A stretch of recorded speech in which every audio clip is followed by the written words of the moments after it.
네, 오늘부터 이제 8월 초까지 우리 요한계시록을 이제 함께 묵상합니다. 이제 요한계시록이 이제 쉬운 책은 아니지만 우리가 함께 이제 기도하며 읽어갈 때 이제 큰 유익이 있을 것으로 믿습니다. 우리 먼저 좀 볼 것은요, 이 계시록의 장르를 좀 먼저 좀 보려고 하는데요. 물론 이제 계시록의 장르는 이제 하나로 구분할 수는 없습니다. 묵시라고 부르는 이제 기본 장르를 갖고 있고, 또 구약의 선지서와 이제 동일한 또 맥락의 이제 이야기들이 있고요. 그리고 이제 또 하나 오늘 볼 장르는 이제 편지다라는 이제 개념으로 좀 볼 필요가 있습니다. 먼저 4절 말씀 보시면 이 편지의 저자와 그 다음에 수신자 받는 사람이 나오는데요. 먼저 이 저자는 누구인가? 저자는 아주 간단하게 표현하고 있는데 4절은 요한은 아시아에 있는 7교회에 편지하노니 라고 하면서 저자를 아주 간단하게 요한이라고 이야기를 하고 있습니다. 이제 보통은 저자를 이야기할 때는 그래도 뭐 최소한의 수식은 붙이죠. 그런데 이제 자신을 소개하면서 뭐 이렇게 단촐하게 이름만 적은 것은 당시 이제 모든 교회 사람들이 요한이라고 하면은 누군지 분명히 알았기 때문입니다. 이 요한은 예수님의 12제자인 이제 사도 요한을 이제 의미하고 있습니다. 이제 함께했던 12제자들 전부가 이제 순교하고 자신만이 지금 홀로 남아서 이 반모섬의 유배당에 있습니다. 이 유배당에서 이 전승에 의하면 이제 한 동굴에서 이 지금 하나님께서 계시록에 있는 이 환상들을 보여주시고 그것들을 지금 기록하는 사명을 이제 마지막 감당하고 있는 이 저자를 지금 먼저 나오고 있습니다. 그리고 두 번째로 이제 수신자, 이 편지를 받는 사람들이 나오는데요. 요한은 아시아에 있는 7교회에 편지하노니라고 하면서 이 편지를 받는 사람들이 아시아에 있는 7교회라고 이야기를 합니다. 이제 뒤에 나오는 이 7교회가 있죠. 에베소, 서머나, 버가모, 두아디라, 사데, 빌라델비아, 라오디게아, 이 7교회를 이제 의미를 합니다. 근데 이제 7개의 교회에게 주는 편지다라고도 얘기할 수 있고, 동시에 이 계시록에서는 7이라는 숫자가 주는 이제 상징적인 의미가 있습니다. 이 완전하다라는 의미를 지니고 있습니다. 그래서 만약에 완전하다라는 의미로 지금 해석을 하면 이제 모든 교회에게 편지한다, 이제 이렇게도 해석할 수가 있습니다. 이제 실제로 지금 사도 요한 선생님이 이 7교회에게 편지를 한 이유가 뭐냐면 이 7교회가 당시에 중심 교회들이었고 이 교회들 중심으로 주변에 있는 작은 교회들에게 이제 편지를 전달할 수 있었기 때문에 지금 이 7교회에게 편지를 하고 있는 겁니다. 그러니까 사도 요한 선생님이 크게 보면 이 7개의 큰 교회들에게 편지를 하는 것이지만 동시에 그 주변에 있는 모든 교회들에게 편지를 했다라고도 할 수 있습니다. 그래서 이 요한계시록의 이제 수신자, 이 요한계시록은 모든 교회를 대상으로 편지를 쓴 것이다라고 할 수가 있겠습니다. 그리고 이제 편지를 보낼 때는 늘 목적이 있겠죠. 그래서 목적은 이제 1절에 나오는데요. 1절 보시면 예수 그리스도의 계시라 이는 하나님이 그에게 주사 반드시 속히 일어날 일들을 그 종들에게 보이시려고 그의 천사를 그 종 요한에게 보내어 알게 하신 것이라 라고 되어 있습니다. 먼저 이 편지는 예수 그리스도의 계시라고 이야기합니다. 이제 계시는 이 밝히 드러내다 뭐 이런 의미를 갖고 있는 말씀입니다. 그러니까 그 하나님께서 이제 밝혀주시는 비밀한 말씀이라는 의미가 있습니다. 그래서 이 비밀한 말씀답게 이 내용은 먼저 하나님이 주셨는데 하나님이 누굴 통해 주셨냐? 천사들을 통해 주셨고 이제 요한에게 전달된 것이다. 이제 이렇게 말씀을 합니다. 근데 어쨌든 뭐 어떤 루트로 전달됐든지 내용의 핵심은 예수 그리스도의 계시입니다. 두 가지 의미를 지니는데요. 이제 하나는 예수님께서 주시는 계시다라는 의미가 있고 이제 또 하나의 의미는 예수님의 관한 계시다라는 의미가 있습니다. 이제 두 가지가 이제 다 맞습니다. 예수님께서 주시는 말씀이고 또 예수님의 관한 말씀이다라는 이제 이야기를 하고 있는 겁니다. 우리가 보통 계시록을 이제 예언서라고 이해를 하죠. 그래서 이제 미래를 예측한 책, 뭐 이런 식으로 이해하기가 쉬운데 이 책은 분명히 처음부터 이 책은 예수님의 관한 책입니다라고 설명을 하고 있습니다. 이제 이 요한계시록 보시면 나중에 막 사탄의 세력들이 등장하고 뭐 바벨론의 음녀나 짐승들이 뭐 여기저기 일어나는 모습들이 보여서 우리가 이제 그 내용에 현혹되기가 쉬운데요. 근데 분명히 기억돼야 할 것은 이 말씀의 주인공은 지금 예수님이라고 분명하게 얘기하고 있다는 겁니다. 그래서 요한계시록을 읽어가실 때는 이 예수님에 관한 책이다라는 것을 이제 꼭 생각하시면서 예수님이 어떤 일을 하고 계시지 이제 그 관점으로 읽으시면 이제 신비주의적으로 읽는 것이 아니라 이 사도 요한 선생님이 우리에게 보내주시는 그 내용 그대로를 좀 읽을 수 있겠습니다. 또 3절 말씀 좀 보시면은요. 이 예언의 말씀을 읽는 자와 듣는 자와 그 가운데 기록된 것을 지키는 자는 복이 있나니 때가 가까움이라 라고 얘기합니다. 이 책이 만일 이제 일반 사람들이 생각하는 것처럼 예언서고 신비한 책이다 라고 한다면 아마도 이제 몇몇 사람에게만 보냈을 것입니다. 그런데 이 책은 이제 읽는 자와 듣는 자 모두에게 지금 허락된 책 이라고 분명히 얘기합니다. 그러면서 더 핵심된 말씀이 있는데 읽는 자만 복된 것이 아니고 듣는 자만 복된 것이 아니라 그 가운데 기록한 것을 지키는 자가 복되다라고 분명히 이야기하고 있습니다.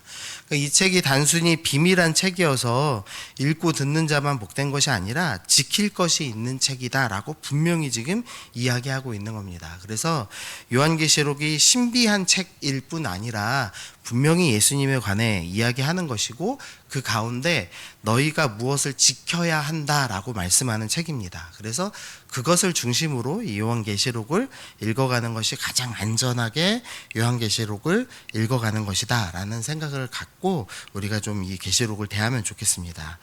그러면 이제 이 책에서 이제 가장 핵심 이제 무엇을 지키라고 얘기하고 있는가 그걸 좀 이제 함께 살펴보면 좋겠는데요. 먼저는 이제 5절에 보시면 이 항상 성경 편지에 나오는 인사말이 나옵니다. 이 5절이 이제 좀 길지만 중간 부분 보시면 은혜와 평강이 너희에게 있기를 원하노라 라는 이제 구절이 분명히 있죠. 이제 모든 서신서에 다 등장하는 인사말입니다. 근데 이제 이 인사말을 전하면서 보통은 이제 하나님과 이제 주 예수 그리스도로 말미암아 은혜와 평강이 있기를 원하노라 하면서 이렇게 앞에 이 은혜의 평강을 주시는 분이 누구다라는 설명이 있는데 그 은혜와 평강을 주시는 분에 대해서 이 4절부터 출발해서 5절까지 길게 설명이 되어 있습니다. 그래서 먼저 이 은혜와 평강을 주시는 분이 이제 하나님이신데 하나님, 성령님, 예수님 이 삼위일체 세 분을 통하여서 온다라고 설명하면서 먼저 4절에서 이 하나님에 대한 설명을 시작합니다. 그러면서 4절 보시면은 4절에서 이 요한은 아시아에 있는 7교회에게 편지하노니 이제 여기는 이제 설명이고요. 그 다음에 하나님에 대한 설명이 나옵니다. 이제도 계시고 전에도 계셨고 장차 오실 이라고 지금 설명을 합니다. 하나님은 어떤 분이냐? 이제도 계셨고 전에도 계셨고 장차 오실이다라고 합니다. 먼저는 이제 이 표현은 구약에 익숙한 성도들에게 이제 하는 설명입니다. 하나님께서는 이제 출애굽기 3장 14절에서 모세에게 나는 스스로 있는 자다라고 말씀하셨죠. 그래서 나는 이제도 전에도 스스로 있는 자다라는 설명을 지금 하고 계시는 거고요. 그러면서 조금 독특한 의미를 담고 있는데 이 순서가 의미가 있습니다. 보통은 이제 우리가 시간을 설명할 때는 과거, 그다음 현재, 그다음 미래 이 순서로 설명을 하죠. 그런데 지금 하나님께서 자신을 설명할 때는 이제도 전에도 장차 그러니까 과거, 현재, 미래 순서가 아니라 현재에도 계시고 과거에도 계셨고 미래에도 계시는 분이라고 지금 설명을 하는 겁니다. 순서가 바뀐 게 좀 의미가 있습니다. 현재, 과거, 미래 순서로 설명한다는 겁니다. 오늘 그 8절 말씀도 좀 보시면은요. 8절에 주 하나님이 이르시되 나는 알파요 오메가라 한 다음에 또 동일한 표현이 있죠. 이제도 있었고 전에도 있었고 장차 올 자요 하면서 이게 너무 중요하기 때문에 4절과 8절을 지금 감쌉니다. 현재에도 계시고 과거에도 계시고 미래에도 계십니다 라는 설명을 하고 있는 겁니다. 이 요한이 편지를 보낼 때 당시 성도들이 지금 어떤 일을 당하고 있냐면 박해를 당하고 있습니다. 이제 성경 이야기할 때 이제 보통 박해를 이제 두 시대로 구분하는데요. 먼저는 이제 사도 바울과 이제 베드로가 죽었던 네로 시대의 박해입니다. 네로 시대 때 이제 로마가 불탔고 이 로마가 불탄 이유를 기독교인들이 이 불을 저질렀다라고 이제 모함을 하죠. 그래서 로마시에 있던 이 기독교인들이 큰 박해를 당했습니다. 근데 어쨌든 이 네로 시대의 박해는 로마라는 도시에 국한된 박해였습니다. 그런데 지금 이제 오늘 본문의 이 편지를 받고 있는 성도들은 이 도미티안 황제의 박해를 받고 갖고 있는데 이때는 이제 전 로마에서 일어나고 있는 박해입니다. 그러니까 전국적으로 일어나고 있는 박해인데 이 도미티안 황제는 스스로를 이제 주님이자 하나님이라고 스스로를 칭했습니다. 그러면서 이제 황제를 섬겨라라고 이야기했습니다. 그래서 이제 기독교인들이 황제 숭배한다고 이야기하지 않으면 이제 잡혀가고 재산을 다 몰수당하는, 그리고 이제 사형에 처해지는 그런 어려움을 겪고 있습니다. 뭐 지역에 있는 길드라고 부르는 이 경제조합에 가입하려고 해도 우상 숭배를 해야지만 가능하고 그리스도인이라고 들통나면 이제 사형에 당할 수 있는 위험한 상황 속에 처해 있었습니다. 그러니까 이 박해를 실제적으로 경험하고 있는 성도들은 이제 이런 생각이 들 수밖에 없습니다. 하나님 정말 살아계신가? 이 생각밖에 할 수 없는 거죠. 근데 그 상황 속에서 이 사도 요한이 뭐라고 말씀하고 있냐면, 하나님께서는 이제도 계시고 전에도 계시고 장차 오시리라고 소개한다라고 하는 겁니다. 그러니까 하나님은 현재에도 계시는 분이라고 지금 명확히 지금 설명을 하면서, 너희가 이 환난 가운데 두려워하지 마라. 하나님은 지금 현재도 다스리고 계시다. 이제 이렇게 설명을 하고 있는 겁니다.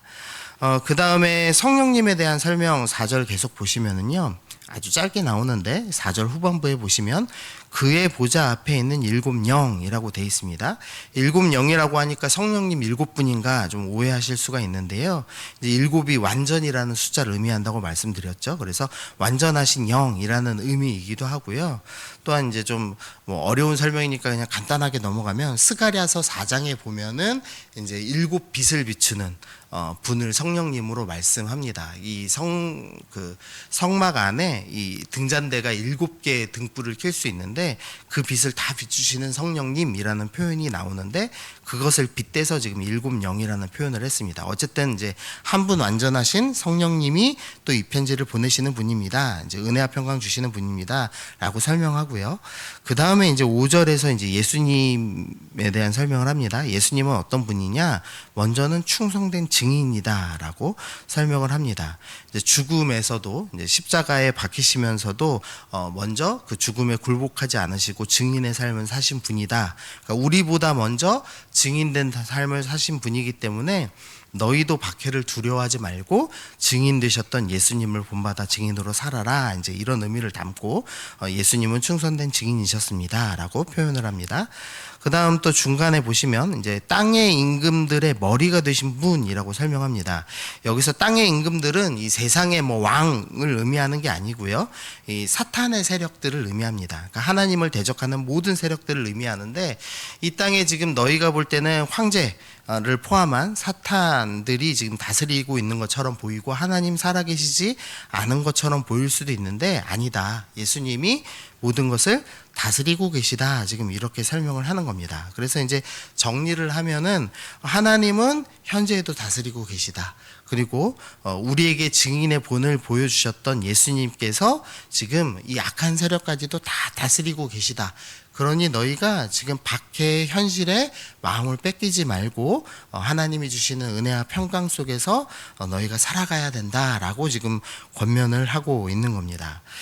그러면서 이제 7개 이 계시록의 영광송 중에 첫 번째 이제 영광송이 5절 후반부부터 나오는데요. 이제 5절 후반부 보시면 우리를 사랑하사 그의 피로부터가 이제 이 사도 요한이 찬양을 하는 구절이 나옵니다.